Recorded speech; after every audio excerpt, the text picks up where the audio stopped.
नमस्कार दोस्तों, मैं अंकुर उपाध्याय स्वागत करता हूं आप सभी का आपके अपने YouTube channel share market analysis में।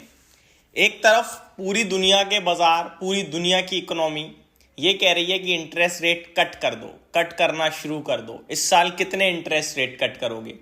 वहीं दूसरी तरफ जापान इंटरेस्ट रेट हाइक करता हुआ दिखा है।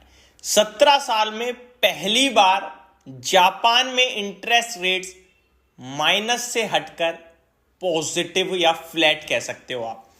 आज बैंक ऑफ जापान की पॉलिसी थी जहां पे बैंक ऑफ जापान से यह अनुमान था कि interest rate first time positive होते हुए दिखेंगे।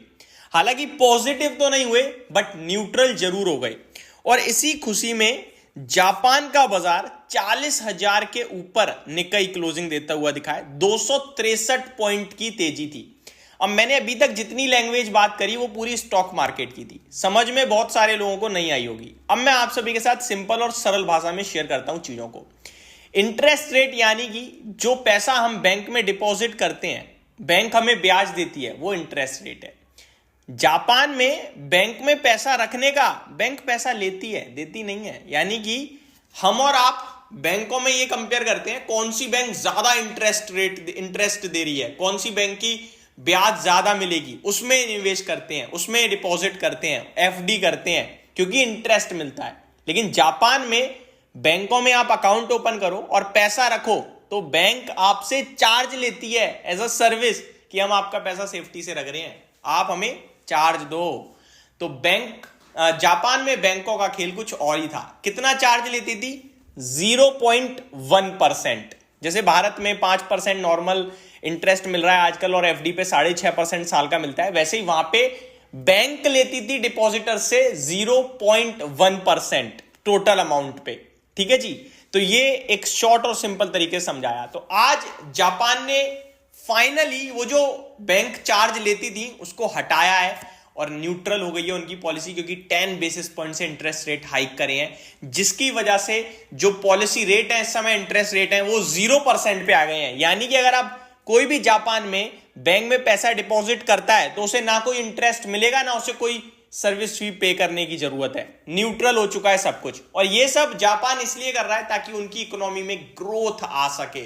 जापान ऑलरेडी एक छोटी सी कंट्री है और ग्रोथ के मामले में तो आप सभी को पता ही है, दुनिया की 5 इकोनॉमी में से चौथे नंबर पे जापान है। हालांकि इंडिया उसे कभी भी पीछे कर सकता है, बिल्कुल नेक टू नेक टक्कर पे आ चुके हैं हम लोग। अगर ये बाजार में फॉल की जगह थोड़ी रैली आती तो शायद पीछे भी कर देते, बट ठीक है, आगे पीछे हो गए हम डेफिनेटली कर ही देंगे। तो ये जापान की तरफ से आज सबसे बड़ा एक्शन हुआ है। वहीं दूसरी तरफ आज अमेरिका में भी फेड की मीटिंग है, स्टार्ट होगी। 2 दिन की ये मीटिंग है जहां पे आज और कल ये मीटिंग चलने वाली है। जेरोम पॉवेल साहब इस बार क्या बयान देते हैं ये बाजार क्लोजली वॉच करेगा। देखिए, जापान एक अपने दिशा में अपने हिसाब से काम करता रहता है, वो सब अपने तक ही सीमित रखता है, उसे दुनिया भर से कोई लेना देना नहीं है। लेकिन अब जो इसने सब जो चीजें ओपन हुई हैं वो कहीं ना कहीं दुनिया भर के मार्केट से रिलेट करने लगेंगी। लेकिन अमेरिका एक ऐसा मार्केट है जो दुनिया भर के लिए काफी इंपॉर्टेंट है। 2-3 बड़े फैक्टर्स बताना चाहूंगा। पहला फैक्टर तो ये है कि कच्चा तेल आपका धीरे धीरे ऊपर जा रहा है, जो कि भारत के लिए काफी नेगेटिव है। दूसरी बात, आज फेड की जो मीटिंग स्टार्ट होने वाली है, कल उसका आउटकम आएगा। आउटकम में हमें यह देखना है कि जेरोम पॉवेल साहब क्या बोलते हैं। इंटरेस्ट रेट कट होंगे, कितने होंगे, कब तक होंगे, कितनी बार होंगे, क्या इस पे कोई डिसीजन आता है? अगर आता है तो बाजार उसे क्लोजली वॉच करेगा। दूसरी बात, अगर आप डिसीजन से पहले कुछ प्रिडिक्शन करने की कोशिश करें तो आपको दिख रहा है अमेरिका में इन्फ्लेशन डेटा खराब आया था, महंगाई अनुमान से ज्यादा आई थी, तो ये नेगेटिव है। जब महंगाई आपकी बढ़ रही है आप वैसे ही इंटरेस्ट रेट कट नहीं करोगे। आप ऑलरेडी कह रहे हो कि हम अपने इन्फ्लेशन के टारगेट को पूरी तरीके से फोकस में रखते हुए ही काम कर रहे हैं।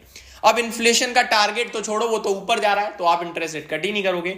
और अगर इंटरेस्ट रेट कट नहीं हुए तो ये बाजार को काफी नेगेटिव लगेगा। यानी कि कल कोई ऐसी कमेंट्री आती है जेरोम पॉवेल साहब की तरफ से जहां पे यह दर्शाया जाए कि इंटरेस्ट रेट कट करने को लेकर अभी कुछ सहमति नहीं है या फिर पता नहीं है या सितंबर के लिए शिफ्ट किया जा रहा है, तो डेफिनेटली बाजार इसे नेगेटिव लेगा। क्योंकि पहले अनुमान था मार्च में होगा, फिर हुआ जून में। अब अगर और आगे की तरफ धकेला गया तो ये बाजार नेगेटिव ले लेगा। और अगर कहा गया कि भैया मई में आ सकता है पहला कट, रेट कट, तो फिर बाजार से सुपर पॉजिटिव भी ले सकता है। तो अभी जितनी भी चीजें चल रही हैं मार्केट में, वहां पे 2 ही हैं, बैंक ऑफ जापान एक इवेंट खत्म हो चुका है, एक इवेंट आज शुरू होगा, और कच्चा तेल जो कंटिन्यू ऊपर जा रहा है वो भारत की इकोनॉमी के लिए अच्छा नहीं है। इन्फ्लेशन हमारा अगले महीने बढ़कर आ सकता है। तो ये सारी डिटेल्स थी, होप आपको सारी चीजें समझ में आई होंगी। Thank you so much for watching this video, have a great day guys.